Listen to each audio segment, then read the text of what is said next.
I met Prince when I was 12. Where did you meet Prince when you were 12? In Dayton. After Really? he performed at UD Arena. Yeah, I mean, I knew him my whole life. He was like the guiding force for me. It's the reason I had high self-esteem. A guy that was always 30 steps ahead of whatever the curve was. And, you know, when you play 26, 28 instruments, it means that you are able to be multifaceted. Well, it's not your game. You didn't make the rules, so everything comes hard. As long as you're signed to a contract, you're going to take a minority share of the winnings. A select few of us will do well, the majority will not. So as a people, we'll be considered a minority. But stop. Let's take a moment and look at yourselves. There's nothing minor about you. Performer in April, Tidal was standing alone as the only streamer to have access to the icon's music. The Prince estate is now suing Jay-Z's Roc Nation for copyright infringement. It shouldn't be a situation where they own the album or the work. We're talking about intellectual copyright.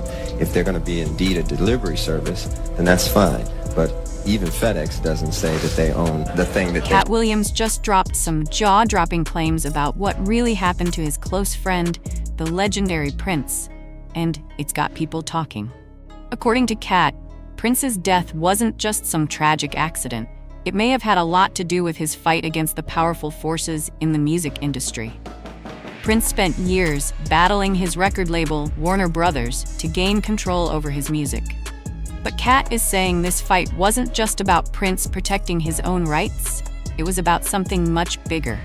Prince was reportedly encouraging other artists to take a stand, go independent, and break free from the control of major labels. And here's where it gets even more disturbing. Prince allegedly warned other artists to stay far away from these strange, exclusive golf parties that big names in the industry would host. Now, with rumors swirling about shady things happening at these parties, some involving figures like Diddy and Jay-Z, people are starting to connect the dots. The idea is that Prince wasn't just ruffling feathers. He was shaking up the entire industry. And some are now questioning whether his refusal to stay quiet and play by the rules made him a threat to powerful people. But it's about justice and fairness. And when people say that they love you and they respect you, but at the same time take, 80% of your earnings, then expect you to fix your own communities, and they'll probably edit all of this out. But then it gets, that's the sharp part of the sword, and we're at the wrong end of it right now. So eventually, with courageous people going out there and actually saying something and standing up for it, I think we'll get something. Let's talk about Prince and his fight with Warner Brothers. Because this wasn't just about contracts or money, it was about something way bigger: control over his music, his identity, and the legacy he wanted to leave behind. Prince signed with Warner Brothers in 1977 when he was only 18. He was this insanely talented kid with a ton of potential, and Warner saw that right away. They gave him something super rare in the music world: full creative control. But don't get it twisted. Warner didn't do this out of kindness. They knew Prince was going to be a star, and while they let him make the music the way he wanted, they still owned everything he created. Fast forward to the 80s, and Prince wasn't just a rising star anymore. He was a global icon with massive hits like Purple Rain, 1999, and When Doves Cry. Like Mariah Carey just has this big $20 million, that's like a huge deal, right? So you feeling that? No, well, what I mean, I don't understand. What the public sees the word $20 million an album.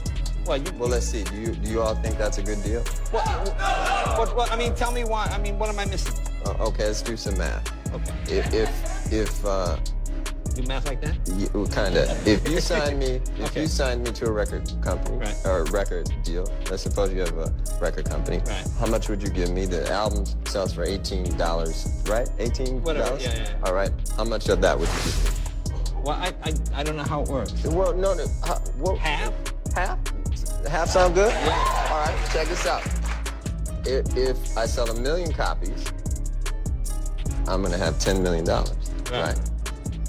roughly $10 million. Right. If I sell 2 million copies, I got $20 million. Right. If I just sell 3 million copies, I got $30 million. Now who has the biggest record deal? Oh, I see. Yeah, right. Okay. Right? Right. So Mariah kind of got screwed. Prince was making millions, but Warner Brothers still owned his masters, the original recordings of his music. That meant they controlled everything, how his songs were used, sold, and shared. And every time one of his songs made money, Warner took the biggest chunk. That's when it hit Prince. Warner didn't care about his artistic vision or his creativity. To them, he wasn't a groundbreaking artist. He was just a product they could make money from. But if there's one thing about Prince, it's that he wasn't gonna let anyone control him. He started pushing back, frustrated by how much power Warner had over his work. By the early 90s, things had gotten so bad that their feud became public. Prince was still under contract to release more albums, but he was done playing by their rules. One of the biggest issues was that Warner decided when and how his albums would come out. They claimed releasing too much music would oversaturate the market, so they started delaying his projects. For someone like Prince, who was constantly creating new music, this was infuriating.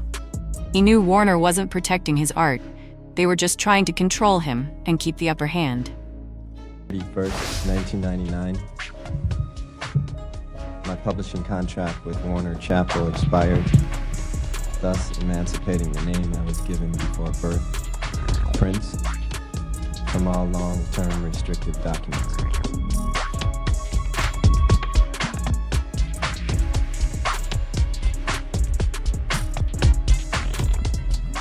I will now go back to using my name instead of the symbol I adopted as a means to free myself from all undesirable relationships.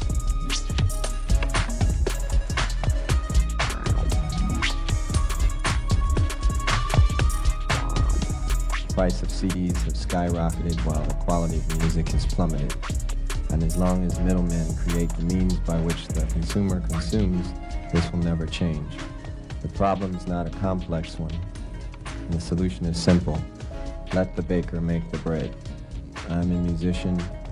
I make In 1995, Prince made a bold statement that no one could ignore. He started showing up in public with the word slave written across his face. This wasn't just for shock value. Prince wanted the world to know exactly how he felt. Like a slave to Warner Brothers. They owned his music, his masters, and even his identity as Prince. But Prince wasn't just making this about himself. He started speaking out about the dangers of giving up control of your art to big corporations. He didn't sugarcoat it, calling the music industry a form of modern-day slavery. In his own words, "I had to search deep within my heart and spirit, and I wanted to make a change and move to a new plateau in my life. One of the ways I did that was by changing my name. It divorced me from the past and all the hang-ups that came with it." Of course, the people in charge of the industry weren't happy about Prince's rebellion. Warner Brothers tried to brush it off, saying he was just being a difficult artist or going through some strange phase. But they didn't stop there. Warner shut down the distribution of his Paisley Park records, trying to block his independence. Right? Because ultimately it keeps us apart, and it keeps the people in power in charge of us. So ultimately, we're going to have to learn how to be together and become one people. What I've been doing recently is studying the scriptures as deep as I can, so that that's what gives me the optimism. And I would advise anybody, if you want to feel like there's some hope in this joint, I mean, pick up the book and read it and get somebody to actually show you what's going on there, because it's a real thing. You don't hear a lot of young people talking about things like I talk about because they really haven't lived. They haven't gone through a lot of experiences yet, and we can't really expect them to. It's just not all a party, you know. Alcoholism and promiscuity. Get some elders up in here and let's talk about all this. Distribution service. I mean, what do we really need record companies for? I mean, really.